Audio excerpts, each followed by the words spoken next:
Thank you to everyone for participating in this, and I always appreciate the interest in our program. Obviously, I had a lot of fun today.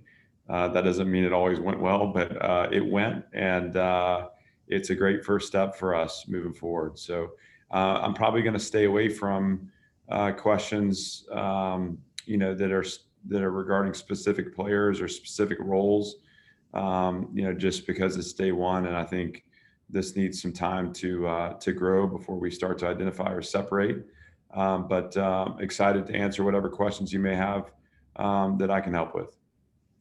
Yeah, if you got a question, go ahead and use the raise hand function. Teresa, why don't you get us started today? Good morning, Clark. On the first day, you've been head coach now for some period of time, but when you have your first practice, apart from all the preparation you've been doing, how much is the adjustment? I mean, you've been a position coach, you've been a coordinator, but to be head coach, there's not exactly a rule book or a guidebook, I'm thinking. How do what did you do to prepare for this first day, and how different did it feel not knowing that you had to go out and work with linebackers specifically, and that was your only job today? Well, I knew this would be different. I knew it would feel different for me. I think when you're responsible for a unit, a position group, you have such a narrow focus when you take the practice field. They're just very specific things you want to accomplish. For me, this is about just taking a really broad look at the program, how the program functions, how it transitions. You're putting my eyes on every position group and individual to make sure we're doing the things we need to do in our drill work to be the developmental program that we want to be. That stuff's fun and energizing. And I think for me, it's just I keep an eye on every aspect of the program, how we practice, how we communicate with each other, all the things that we've talked about to this point. It's just monitoring those in kind of at live action drills, right? We're actually getting a chance to see how this team interacts with itself, both the coaches to players, players to players, players to coaches. And, my responsibility is to monitor that, make sure that it's both running smoothly, but also representative of the program we want to build. And so I had a lot of fun doing that today. I think it was, I'll continue to like learn more about my role and continue to grow into this role, but I'm pretty comfortable with what I'm going to need to do, and felt like was able to do that to a certain level of success today. Adam, go ahead. Yeah, Clark, when you're walking around and looking at practice and looking at drills and all those sort of things, how can you tell, or what can you tell about a program by the way they practice? Like, what are you specifically looking for? Well, success for us is measured in the smallest of ways. So like, the first thing I'm looking at is how the team looks. Do we look the same? Are we honoring the uniform for the 2 hours we're on that field? And if we're not, how do we address that? How do we correct that so that, when you're looking at that practice, you see Vanderbilt football. I'm listening a lot. I think listening is a great way to monitor a practice. I want to hear, there's certain things, the crack of a huddle, the response in unison to a coach. You can hear the exertion within the drill too. But also really most importantly, like communication lines. Does it sound like there's a positive communication going on? Again, that's player to coach, coach to player, and then player to player. And then for me, I'm looking at transitions. Is there clarity in where we're going and how we're getting there? And I know that those sound like, mundane details, but for me, those are representative of a winning program. And if you're securing those areas, if you have a team that looks the same, that's being respectful of the uniform, if you have a team that's learning and training themselves how to communicate in a manner that's going to allow them to find success on Saturdays, are we building those relationships, those connectors in a competitive environment? What is our level of emotional control in our communication too, which is so important. And then how is this team transitioning? How do we anticipate what's next? How are we coordinated and communicating as a coaching staff to make sure these guys know where to go? And no numbers, no jersey numbers today. Just what was the philosophy behind that, and when will that change? we're going to earn everything in this program. And, until we understand that, we rent those numbers, we don't own them, until we're ready to work within them, to leave them better for the next person to wear them. That'll come. I don't want to put a timeline on it. We're monitoring just the manner in which our players occupy the spaces within this program and on our campus. And that'll also not come all at once, right? This will be according to each individual and their commitment level to moving this program forward. But the biggest thing for me is, we want to strip down all the extraneous right now and just focus on how we're building this team together. And the rest of it will come with time. Thanks. Robbie, go ahead. Hey, Clark, I know you've said that the specifics in terms of strategy will come later and maybe in the fall, but how much of the spring is kind of guys adapting to, potentially new schemes on both sides of the ball? And how different do you think those are? Is it mostly a terminology thing? How is that going? Well, just like it was. So, you're so excited for this day, and then you have this realization like 72 hours ago for me, that's like, I hope we get the snaps, right? Like, I never worried about that as defensive coordinator. I just hope the snap makes it from the center to the quarterback. On the whole, I thought there were small execution points that we were able to hit on for the most part that gives you hope that, Friday will be a little bit better. Offense is rhythm and timing, defense is attitude. And so, this is the first practice that this team has had. Now, we've had training together, and I thought there was positive carryover from our training to the practice field, but it wasn't perfect. Meaning, I felt like this team on Saturday evening trained at a really, really high level. I don't think that we started practice with an energy level that reflected that training. And the reason is because you've introduced elements of change, right? Now there's nerves around performing and executing, and there are a lot of moving parts. And so that'll take time. The communication points, the alignments, the formations, the progressions on defense, building that attitude again, executing at a level where the ball's not getting behind us. But for the first day in a new era with a new program and a new coaching staff, I really felt good about the level of interaction within the program, the communication lines. And if we maintain a focus in those areas, then inevitably the football will improve as well, because, that's how you move things forward. So it'll take time, but we're going to be patient with it, and we'll demand a lot, and be urgent, but also understand that success is going to take some time. All right, we'll go Dennis and then Simon. Yeah. Hey, Clark. I wonder what your best moment was as a player at Vanderbilt. I know you guys didn't win much, but maybe a game or a moment. What stands out in your mind from back in those days? Ooh, that's a good question. I mean, there's so much positive, and I think once you get beyond the results, you can. I mean, I reflect back on my time here, and there are so many relationships between coaches with my teammates that are strengthened to this day. I think even in my role now, and being able to reconnect with so many guys that were here at the same time, that have moved on to success in their life, to reconnect with them and to just be really proud and how far they've come and how this program, this university has helped them to get where they're going. There were as a player and as a performer, there were a lot of heartbreaking moments here, and I think I carry those with me. I mean, some of the pain I felt after so many frustrating losses, that'll never leave me. I would say, like, every win we had, I'm talking about 6 games over 3 years, would be high moments, but also I think the best times that I had were training with the team, and I think it was in the summer and in fall camp where, you still had this vision for success with the team and you were working hard together. we were just never able to get over the hump. And then lastly, I would say,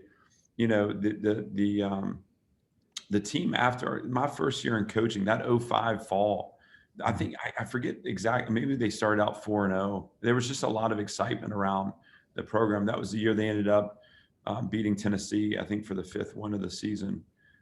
And pardon me if I'm mistaken that, but I shared in that success. I mean, those were still my teammates, and you felt like watching that from afar that some of that success was built on the effort that we had through some really hard times. So a lot of positive, a lot of net gain in the moment. It was obviously very challenging, and those challenges are what drove me into coaching. Honestly, it was like, how do we get this where no one else has to experience this level of disappointment?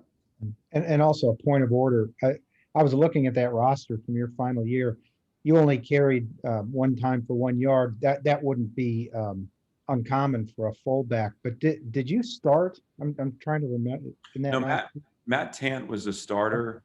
I was like a role player in my time here. And truth be told, like, I was laughing yesterday about, like, I think as a junior, I lined up in the backfield in a single, like a one back set and gun. And I told David Rye that if they ever put me back in that position in this offense, I'll be pretty upset about it. I was a decent receiving fullback. Like, I did okay in that respect. I was never a good runner, and I had my role that I filled. But Matt Tant was a starter. Was kind of the every down guy. And then my last year, some of the younger players that came in started to carve out roles for themselves. Is that the coaches were building for the future, and that was hard, but that's the nature of things, and I understand that. Great, thank you. Hey, Clark, your team, both the coaching staff and the players, have been sort of promoting this protect the star V motto, which I don't think I'd heard prior to your hiring. Can you explain sort of the backstory, the origins to that a little bit?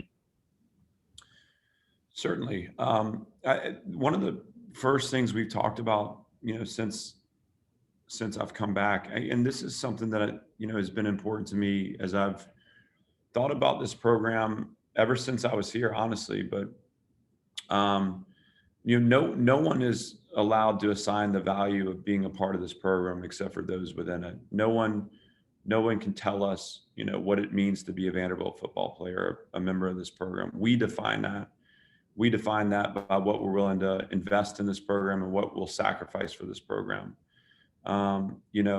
We've talked a lot about internal vandalism versus external vandalism, and the idea that, we'll rally together to defend our spaces from external factors. That's easy to do. It's easy to understand that there are going to be people outside of our building that don't always want the program to be successful or enjoy when it's held back or held down. And we can rally against that message together. But what we can't have is internal vandalism, which means, players or coaches that behave in a manner, that think in a manner, that communicate in a manner that undercut, again, the value of this program, or undercut the star. Like, we want to strengthen the star V in everything that we do. And so that's really where that initiates, is just from this idea that, like, this is ours. This logo is ours. This is the one signifier we have. And we need to make it special, not by talking about it, but through our actions, through our dependability, through our accountability and ownership. And that mindset kind of drives our behavior in this program. Ryan McKeegan, go ahead, and then Adam, why don't you give us the last one after that? Hey, Clark. I was curious about Casey Stengel, how you were introduced to her and why you decided to put her on your staff. Well, thank you for asking about Casey. She's been like just an incredible gift to our program, and has a spirit and energy, a desire to do things at the highest possible level. She's taken on a lot. I mean, that director of football operations role is a huge responsibility. And I've got just total confidence in her in that role. There's no one else that I'd want in that role, to be honest with you. I met Casey through Coach Corbin in 2018 when I came back. I was in town recruiting when coming off our first playoff run at Notre Dame, and just felt like I needed, that year took a lot out of me. It was my first experience as a coordinator. I learned a lot. I had to manage a lot. It was just different. And I think through that, I think you can get into this mode where, you have a finite amount of resources and energy, and you spend. And at the end, you can just kind of get yourself in a little bit of a funk. And I was looking for just some inspiration. I just wanted to get around a program that I felt like could energize me and just could, give me some ideas and reconnect with again that spirit that drives a winning program, a championship program forward. And so I reached out to Coach, and he was kind enough to let me, come and be what I wanted to be as a fly on the wall, but I found out quickly that he doesn't let you do that. So, that's a whole nother story, which I gained a total respect and appreciation for what he does. But Casey really was, he put me in touch with Casey, and she, from the moment I got here, she helped me park. She helped me, she toured me around the facility. She was patient in answering my questions about Coach and some of the things that he does within his program, his classroom environment, some of the standards of accountability and ownership within the program, and things that Coach and I would go on to talk about. But, I can ask a lot of questions.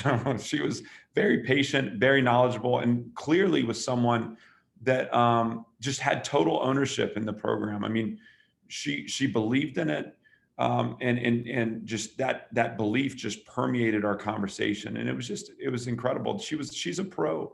She's a pro. And in that moment, I knew that, someday if I had a chance to hire, and I didn't obviously know that it would be at Vanderbilt. I had an idea that I was hoping to be a head coach, but, that was someone that I was always going to have in the back of my mind, if I could offer an opportunity that maybe moved her forward or just gave her a chance to do something different, if it was something that fit with her.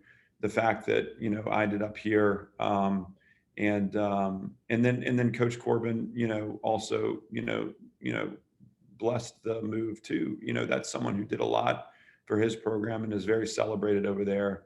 And it was important for me that, she left Coach in great standing. And obviously Coach and I are very close, and so she's just been such an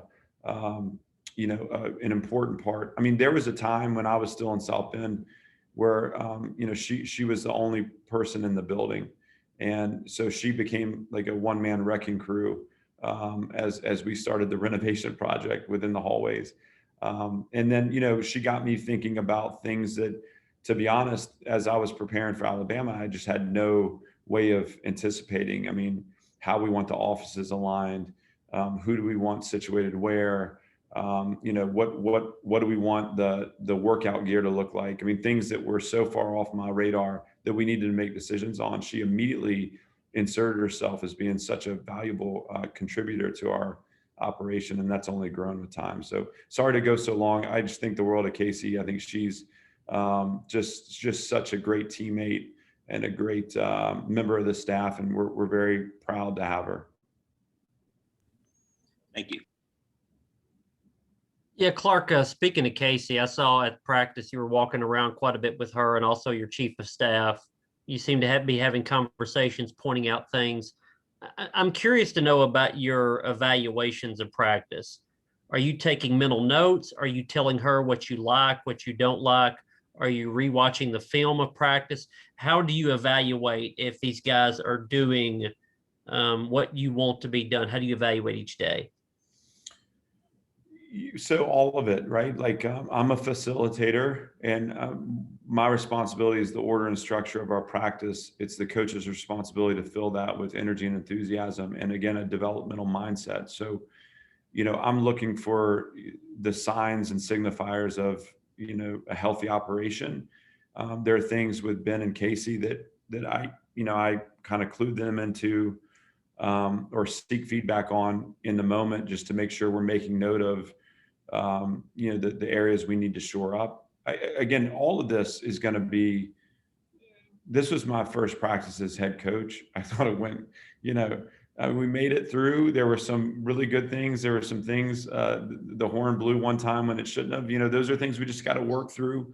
And we get this kind of well-oiled so that we head into the fall, better for the experience in the spring. But we'll talk about some operations-based elements of our practice that I want to make sure that we both handle in the moment, but also make record of moving forward. And then, for me, then I'm looking, so, if I've done a good job with the structure, then what I want to see filled within that structure is, a level of practice that, again, reflects, what I'm looking for from the program, which is developmental based. And so, how long are the lines in individual? How many reps are we getting?